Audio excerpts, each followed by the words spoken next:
Gimana sih caranya meminta dan memberi saran dalam bahasa Inggris?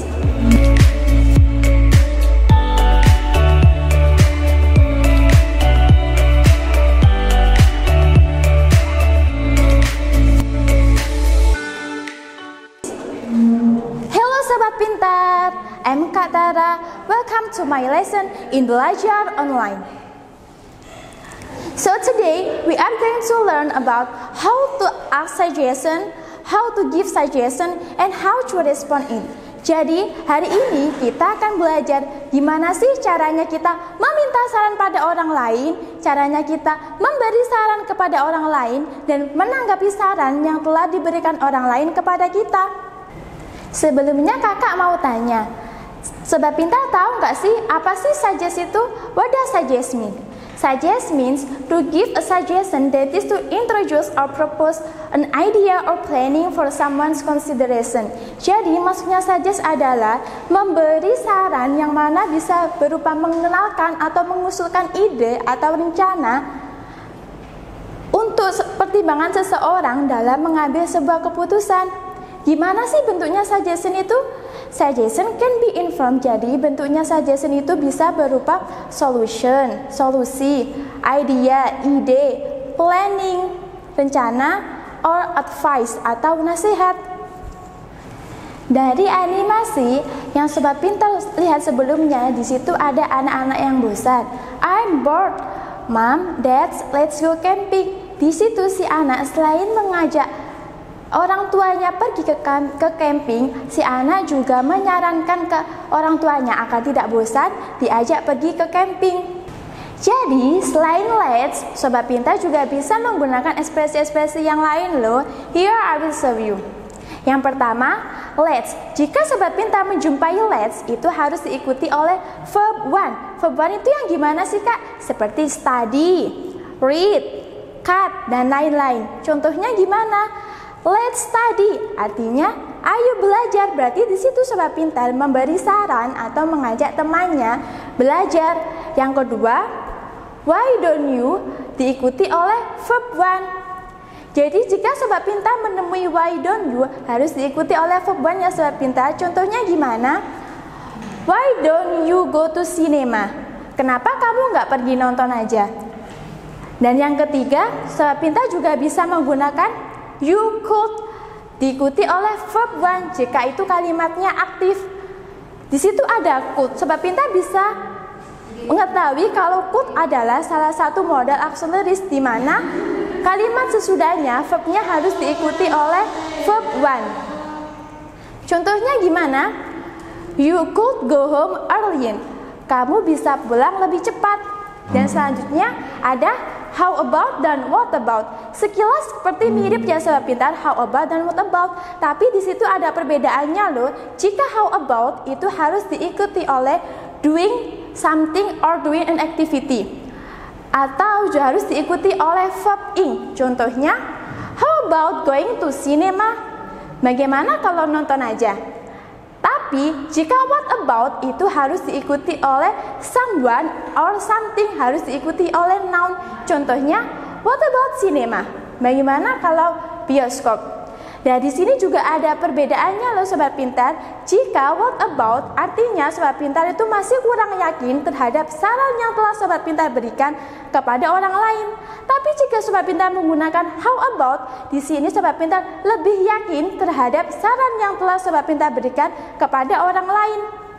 Dan what about di sini juga bisa untuk menyatakan suatu keberatan loh Sobat Pintar, to make an objection. Contohnya gimana? Kakak bareng sama teman-teman kakak. Ternyata temannya kakak bilang, we are going to leave now. Kita mau pergi nih. Terus kakak jawab, what about me? I don't want to stay here alone. Bagaimana denganku? Aku nggak mau di sini sendiri. Di situ artinya kakak keberatan kalau kakak ditinggal sama teman-teman kakak. Selanjutnya ada I suggest that. Jika Sobat Pintar menjumpai I suggest that yang artinya aku menyarankan bahwa, itu harus diikuti oleh noun clause. Contohnya gimana? I suggest that you need to visit your mom. Dan yang terakhir ada you should yang harus diikuti oleh verb one. di sini should adalah termasuk salah satu contoh modal auxiliaries. Jadi jika sobat pintar menjumpai should dan could, itu harus diikuti oleh verb one jika itu kalimatnya aktif. Contohnya gimana? You should visit your mom. Selain memberikan saran kepada orang lain, sobat pintar juga bisa meminta saran kepada orang lain loh. Gimana caranya? Dengan menggunakan modal shall and should. Contohnya gimana? Shall we do the homework tomorrow? Apakah kita sebaiknya ngerjain PR besok? Atau what should I do? Apa yang seharusnya aku lakukan? Atau sobat pintar juga bisa menggunakan ekspresi-ekspresi yang lain seperti do you have any suggestion for me? Kamu punya saran nggak buatku? Atau what do you recommend for me? Apa yang kamu rekomendasikan buatku? Atau yang terakhir, sobat pintar bisa menggunakan do you have any idea? Punya ide gak? Nah, itu tadi ekspresi-ekspresi yang kita gunakan untuk meminta saran kepada orang lain. Nah, setelah orang lain memberikan saran kepada kita, gak mungkin kan kita cuma diem aja, gak kasih respon, cuek aja. Kita harus menanggapi tentunya. Sobat pintar bisa punya dua pilihan, you can accept it and you can decline it. Sobat pintar bisa menerima saran dari orang lain, dan sobat pintar juga bisa menolak saran dari orang lain. Jika sobat pintar ingin menerima saran dari orang lain, sobat pintar bisa menggunakan ekspresi-ekspresi yang ada di samping. Contohnya, it sounds great. It sounds good to me. That is good idea. Let's do that. Okay, I will. Nah, itu tadi ekspresi-ekspresi yang bisa sobat pintar gunakan ketika sobat pintar menerima saran dari orang lain.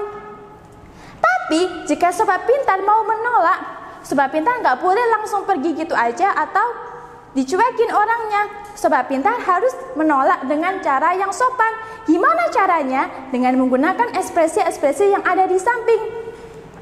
Contohnya, I don't think that's good idea.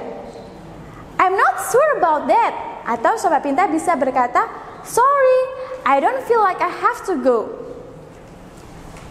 Di saat sobat pintar menolak suggestion, sobat pintar juga bisa mengkasih alternatif lain. Dengan menggunakan apa? Dengan menggunakan I would rather yang artinya sama dengan I prefer atau aku lebih suka. Atau sobat pintar bisa menggunakan we had better yang artinya sama dengan we should. Contohnya gimana? Contohnya, kakak sama teman-teman kakak lagi bosen di rumah.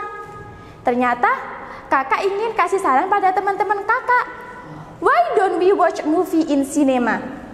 Jika teman-teman kakak menerima saran yang kakak beri, teman kakak bisa menjawab dengan it sounds good idea. Tapi jika teman-teman kakak menolak saran yang telah kakak berikan, teman-teman kakak bisa menjawab dengan I'm sorry, I don't feel like I have to go. Lah, teman kakak selain menolak juga bisa menambah alternatif lain dengan bilang I would rather stay at home. Aku lebih suka diam di rumah. Atau sobat pintar bisa menggunakan contoh lain. We could buy chocolate in traditional market.